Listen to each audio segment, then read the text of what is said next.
नमस्कार, भव्य भारत न्यूज़ में आप सभी दर्शकों का स्वागत है। हमारे समाज में आज भी भ्रांतियाँ इस कदर व्याप्त है कि लोग साइंस के युग में भी तरह तरह के स्थान पर जाते हैं और वहाँ पे खेलना शुरू कर देते हैं और कई तरह की ऐसी चीज़ें आती है कि वहाँ पे नंगापन भी देखने को मिलता है। आप वहाँ पे जाएंगे तो औरतें या पुरुष है सर खोल के अपना माथा भी हिलाने लगते हैं, पसर जाते हैं, लेट जाते हैं और फिर उनको कोई पंडित आता है, कोई वहाँ का पुजारी आता है, उसको ठीक करता है।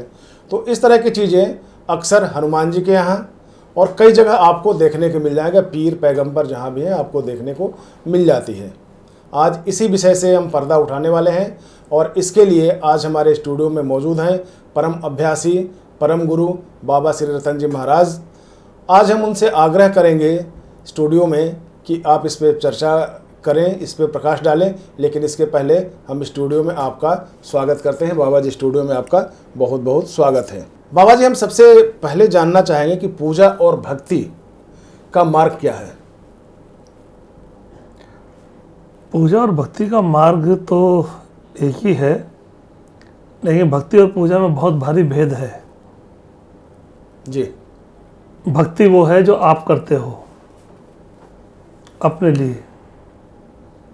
पूजा वो जो है एक पंडित आकर के आपसे करवाता है, वो पूजा है। पूजा आप सिर्फ दिखावे के लिए कर रहे हैं। भक्ति स्वयं की रचना है, उसमें किसी को दिखाने की आवश्यकता नहीं है। भक्ति शांत मन है, शांत चित्त है, और पूजा जो है वो दिखावा है। नहीं, भक्ति भाव से भक्ति होती है, ये समझ में आती है। लेकिन अगर हम किसी दृश्य देव का अगर हम पूजा करते हैं तो वो कैसे दिखावा हो जाएगा? पूजा कर रहे हो ना आप? पूजा कर रहे हैं? पूजा कर रहे हैं तो आप 2-4-10 लोगों को इकट्ठा भी करोगे? जरूरी नहीं?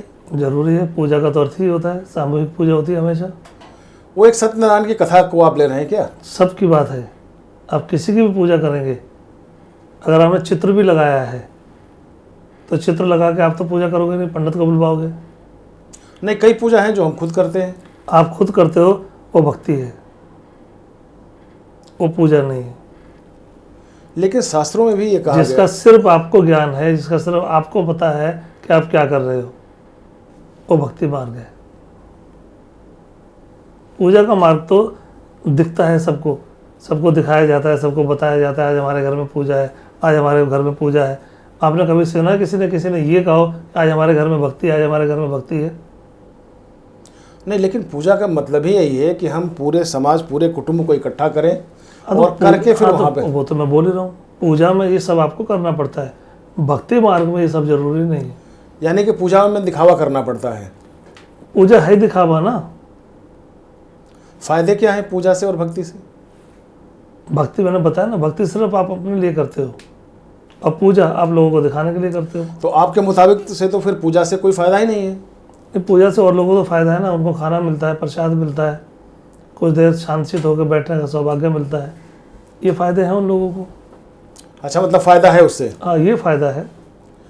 तो एक सवाल हम फिर जानना चाहेंगे कि लोग पहुंच जाते हैं मंदिरों में, कई नामी मंदिर हैं, बालाजी मंदिर हो गया, कोई पीर पैगंबर का हो गया, इस तरह से बहुत सारे मंदिर हैं। वहाँ पे जाने के बाद ये होता है कि वहाँ भूत हट जाएगा, जो हमारे अंदर व्यभिचार है वो हट जाएगा, और वहाँ पे एक ज़बरदस्त नाटकबाजी होती है, ड्रामेबाजी होती है, खेलना लोग शुरू करते हैं, रोना शुरू करते हैं, चिल्लाना शुरू करते हैं, और वहाँ पे जाके फिर उनको शांति मिल जाती है। पांडे जी, विषय थोड़ा सा गंभीर है, कुछ लोगों की आस्था पर चोट लगेगी, लेकिन सच को प्रकट करना बहुत ज़रूरी है। और निश्चित तौर पर इसी के लिए आपका आना हुआ। सत्य को जानना बहुत ज़रूरी है। अभी उदाहरण के तौर पे आपने कहा कि किसी को हनुमान जी आ गए, मैं उस व्यक्ति से ये कह रहा हूँ जिसके ऊपर हनुमान जी आ गए जी। हम उस व्यक्ति को ले जा बजाय किसी मंदिर में ले जाने के या कहीं और ले जाने के, हम उसको किसी पहाड़ के पास ले जाएं और उसको कहें कि अगर आपके अंदर हनुमान जी आ गए तो इस पहाड़ को उठा कर ना यहाँ से जरा वहाँ रखवा दो, क्योंकि हनुमान जी ने ये काम किया था। क्या हो पाएगा ऐसा? नहीं तो इसका मतलब हनुमान जी नहीं है। नहीं, इसका मतलब यही तो हो सकता है कि अगर किसी मानव शरीर में अगर हनुमान जी आ गए तो वो अपनी क्षमता के मुताबिक काम करेगा। नहीं, हनुमान जी की क्षमता तो बेपना क्षमता है। वो तो अतुलितभम बल धामम हेम तो फिर शैलावदेयम। हाँ, तो वो उसके शरीर के अंदर आ गए ना। अब तो उनके शरीर की क्षमता तो खत्म हो गई, अब तो महाबली है, तो वो कार्य को करना चाहिए उनको, क्यों नहीं कर पाते हैं? जी। अगर हनुमान जी आ गए तो, और नहीं तो? और नहीं तो सिर्फ पाखंड करना है आप लोगों को हनुमान जी के नाम पर, तो ठीक नहीं है। ये कैसे पता चलेगा? क्योंकि वहाँ का जो मैंने बताया ना, पता कैसे चलेगा? वहाँ जो संरचना है, वहाँ की जो बनावट है, वो भी मैं बता दूंगा वहाँ जो आपको, जिस तरह का हाव भाव किया गया है, वो भी मैं बता देता हूँ आपको। जी। लेकिन पहली बात तो ये है, पहली बात तो ये है कि क्या वो पहाड़ उठाएंगे हनुमान जी? मैंने तो एक ही बार सुना था, एक ही बार उठाए थे, बार बार तो सुना नहीं हाँ, मैंने। नहीं, अगर हनुमान जी आ गए उसके अंदर तो फिर पहाड़ उठना चाहिए। वैसा राम भी होना चाहिए, लक्ष्मण भी होना चाहिए, वैसा माहौल भी होना चाहिए।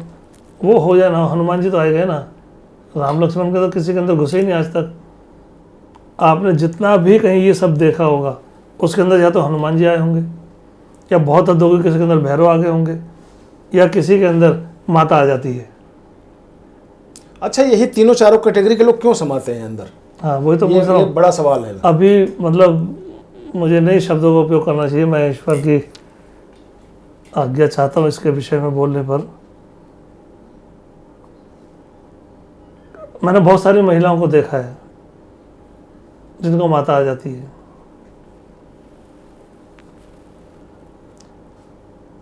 शेरा वाली माता आ जाती है,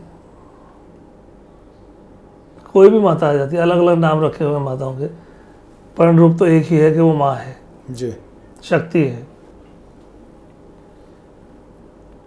आप ना उसको किसी शेर के पास ले जाओ, अगर वो माता है तो वो शेर की सवारी करेगी, नहीं तो शेर क्या करेगा ये तो आप जानते ही हो। नहीं, लेकिन इतना एक्सपेरिमेंट करने का टाइम कहाँ मिलेगा बाबा जी?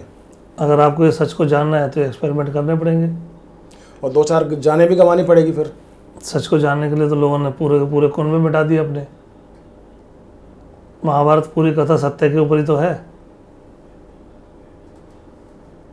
तो पूरा का पूरा कुल विनाश हो गया उस सत्य को जानने के लिए। तो इसलिए ये सब नहीं है। अगर और दूसरी बात भी, चलो मान लीजिए हम शेर के पास ना ले जाएं, कई बार तो ऐसा भी होता है कि माता आ गई अचानक से, और कोई गाय आ जाती है बीच में, कोई बैल बीच में घुस जाता है पंडालों के अंदर, कई बार कोई कुत्ता आ जाता है, भगदड़ मच जाती है। हाँ, तो भगदड़ मच जाती है, माता गायब हो जाती है तुरंत।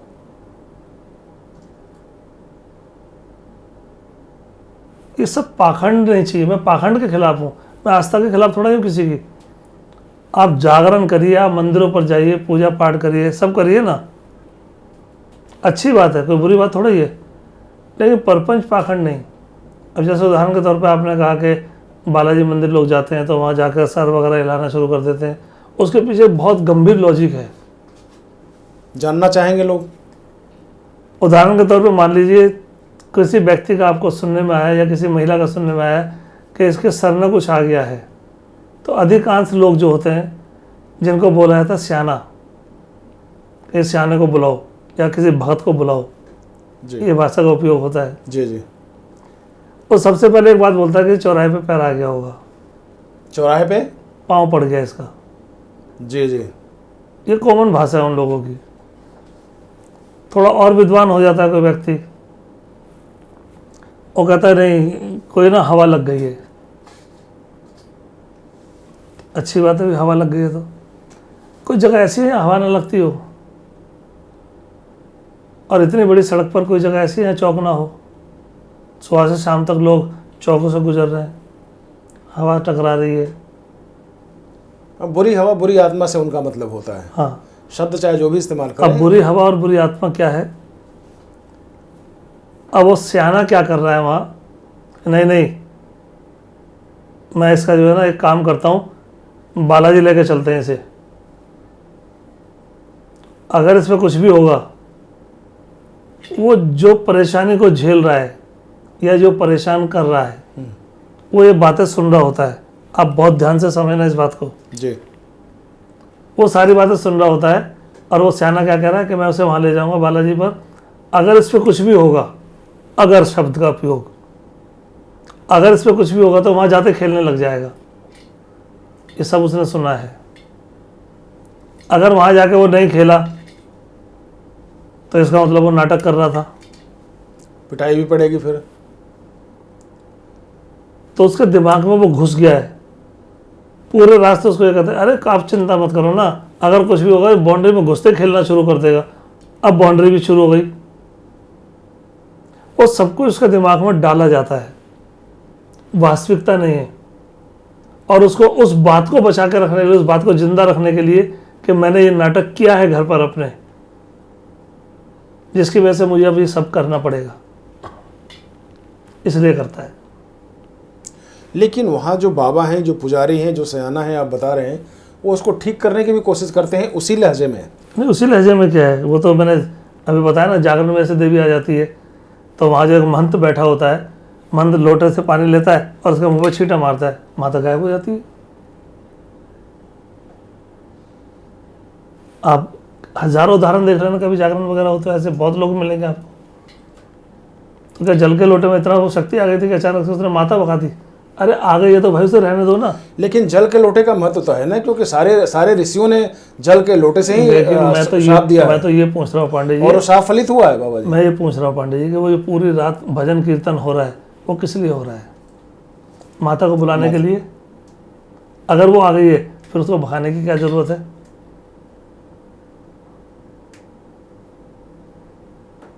नहीं, लोग दर्शन करते हैं। भगाना क्यों है फिर उनको? भगाना किस लिए है? मैं गया था पांडे जी एक बार जागरण के अंदर जी, बहुत बड़ा जागरण था, वहाँ माता आ गई थी ऐसे। तो मेरे को किसी ने कहा कहना महाराज जी वो थोड़ा छींटे वगैरह मार दो, हार वगैरह गले में डाल दो तो माता को शांति मिल जाएगी। मैं तो बाइक लेकर के बोला इतनी मुश्किल से तो ये आई हैं, भगाना क्यों? तो भगाना क्यों है? सुबह तक ये रहने दो। जितने ज़्यादा से ज़्यादा लोगों का कल्याण हो जाएगा अच्छा है ना। भगाना किस लिए है? थोड़ी देर में माता के हाथ पर दुख गए और खुद शांत होकर गिर पड़ी। तो ये जो पाखंड प्रपंच है ना, मैं इसके बहुत खिलाफ हूँ। बाबा जी, अभी आपने एक घटना का हवाला दिया है कि आप किसी जागरण में गए थे और वहाँ पे महिला के सर से जैसे वो हुआ वो गिर गई। हाँ गिर गई। तो गिरने का मतलब क्या है? गिरने गिरने का का मतलब तो कहीं ना कहीं कुछ था गिरने ना? का मतलब थक गई। आप कब तक एक कंडीशन पर गर्दन को हिला सकते हो? आप कब तक जमीनों पे हाथ मार सकते हो? शरीर है ना दुखेगा। जी जी, ठीक है। और फिर उसी बीच में एक कुत्ता आ गया अचानक। कुत्ता आते ही महिला जो है ना भाग खड़ी हुई। कैसी माता थी, कुत्ते से डर गई। ये सिर्फ इसलिए बोल रहा हूँ मैं कि आस्था के अंदर कोई खोट नहीं होता और पाखंड सिवाय खोट के कुछ और होता नहीं है। इस पे तरह तरह की सामग्रियां भी आती है, जैसे लाल कपड़े, काले कपड़े, तिल, वो सब लौंग, और ले जाके चौराहे पे फेंक दो या कहीं पेड़ पे टांग दो या कहीं किसी के उसमें पांडे मार दो। ये सब तो वर्ण व्यवस्थाएं बना रखी है ना लोगों ने। नहीं, ये सब इसी का हिस्सा है ना। इसी का हिस्सा है ना, लेकिन कितने लोगों की रोजी रोटी चल रही है ना। नहीं, लेकिन कई लोग ठीक भी हो जाते हैं, दावा होता है कई लोग ठीक भी हो गए। हाँ तो ठीक इसलिए हुआ है ना कि वो खराब नहीं था। उसके दिमाग में बात डाल दी कि हमने तेरा उतारा कर दिया भाई। तो कुल मिला के साइकोलॉजी भी कोई चीज़ है ना। दुनिया के अंदर इसके अलावा और कुछ बचा क्या है? आस्था भी है इसमें। आस्था भी साइकोलॉजी का है। आपकी साइकोलॉजी पॉजिटिव है, आपके अंदर आस्था पैदा हो गई। वही अगर नेगेटिव हो गई तो आप क्रूर हो जाओगे। तो फिर क्या हर्ज है? अगर लोग भगवान को मान रहे हैं और भगवान उनको फल दे रहा है तो फिर क्या हर्ज है? फिर तो आस्था ही आस्था है। मैं वही तो पूछ रहा हूँ, कौन से भगवान को मान रहे हैं? अगर हम देखें, हमारे दुनिया भर के भगवान हैं आपके आधार पर, मेरे आधार पर तो भगवान सिर्फ भावना का विषय है। जिसकी भावना आपके प्रति भगवान जैसी हो जाएगी, आप उसको भगवान मानने लग जाओगे। भगवानों की तो बात ही नहीं है। और फिर अगर भगवानों की बात है तो कौन सा भगवान सबसे ज़्यादा शक्तिशाली है, कौन नक्की करेगा? जी बाबा जी, भगवान का जहाँ तक सवाल है, भगवान को माना गया है कि इनमें षड ऐश्वर्य हैं, यानी कि 6 तरह से जो व्यक्ति जिनके पास 6 ऐश्वर्य हैं वही भगवान होते हैं।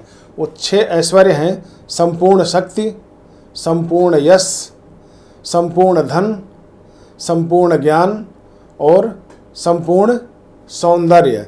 इसके अलावा एक है कि वो संपूर्ण त्याग करने वाला हो, उसको हम भगवान कहते हैं। यानी कि ऐश्वर्य होते हुए भी वो त्याग करता है, त्यागी है, तो वो भगवान की कैटेगरी में आता है। तो एक भगवान दूसरे भगवान से लड़े और बोले कि मैं सबसे बलवान हूँ, ये चीज़ें नहीं बताई गई है कहीं। तो फिर तो एक कोई सर्वस्त्र मान लो ना, तो तभी तो ईश्वर है। हाँ, तो भगवान तो नहीं है ना। लेकिन ये तो धाराएं हैं। भगवान तो नहीं है ना। नहीं, भगवान है लेकिन धाराएं तो है ना। सर्वस्त्र कौन है? सर्वगुण संपन्न कौन है? जिस तरह से हर घर का एक मुखिया होता है, बिल्कुल होता हर है। घर का मुखिया भगवान नहीं होता, बिल्कुल लेकिन ठीक फिर है। भी उसको माना जाता है कि ये हमारे पिता हैं, ये हमारे दादा हैं। हाँ, रिश्ते उनको हैं माना ना। जाता है, तो रिश्ते मैं हैं। वही तो कह रहा हूँ। तो आप किसको दादा मान रहे हो इसमें? आप ठहराओ ना किसी को, इसमें दादा कौन है फिर? नहीं, पिता का जो पिता होगा दादा होगा। हाँ, तो पिता का पिता है कौन? परम पिता वही ईश्वर हो जाएगा। फिर वही जानना चाह रहा हूँ ना आपसे, आप बताइए मेरे को कौन है वो। ईश्वर है फिर। तो मैं भी तो ईश्वर ही बोल रहा हूँ, आप उसको काटने की कोशिश कर रहे हो। नहीं, मैं काटने की कोशिश नहीं कर रहा हूँ। मैं तो भगवान अलग है, परमात्मा अलग है, आत्मा अलग है, ईश्वर अलग है, परमेश्वर अलग है, सब अलग अलग है। सबके अलग अलग कार्य क्षेत्र हैं। आदिदेव अलग है, देव अलग है, दूत अलग है, रुद्र अलग है, सब अलग अलग है। सबके अपने अपने कार्य क्षेत्र हैं। हम विषय पे वापस आते हैं अपने। तो आपका मतलब कि जो भ्रम है, जहाँ भ्रम है इसका मतलब वहीं भूत है। और हाँ, भ्रम तो अपना पैदा किया हुआ होता है ना। जैसे भावना भगवान का बीज है, भावना से भगवान की उत्पत्ति होती है। ऐसे ही भूत का बीज क्या है? भय। भय से भूत पैदा होता है। लेकिन भूत अलग सब्जेक्ट है। लेकिन इस प्रकार का ये जो गिलौना परपंच करते हैं लोग आस्था के नाम पर, वो नहीं करना चाहिए। मैं फिर बोल रहा हूँ इस बात को कि हनुमान जी हैं या दुर्गा जी हैं, जो भी हैं, इनके नाम पर ये सब दिखावा नहीं करना चाहिए। चलिए, तो भय से भूत और आस्था से भगवान, इन दोनों को अगर आप समझ लेते हैं तो आपको बहुत सुकून मिलेगा ज़िंदगी में। और ज़िंदगी में तरक्की करने के भी जो आपके मार्ग हैं वो प्रशस्त हो जाएंगे। इसलिए आप अपने आप को पहचानिए और हो सके तो योग्य गुरु के पास जाएं, ताकि वो, अगर आप नहीं समझ पा रहे हैं तो वो इन विषयों में आपको अंतर समझा सके। और बाकी आप लोग आडंबरों से, जिस तरह के समाज में आडंबर फैले हुए हैं, उनसे आप लोग बच सकें। आज बस इतना ही। अगले एपिसोड में फिर मिलेंगे आपसे। तब तक नमस्कार। बाबा जी, आपको भी बहुत बहुत धन्यवाद।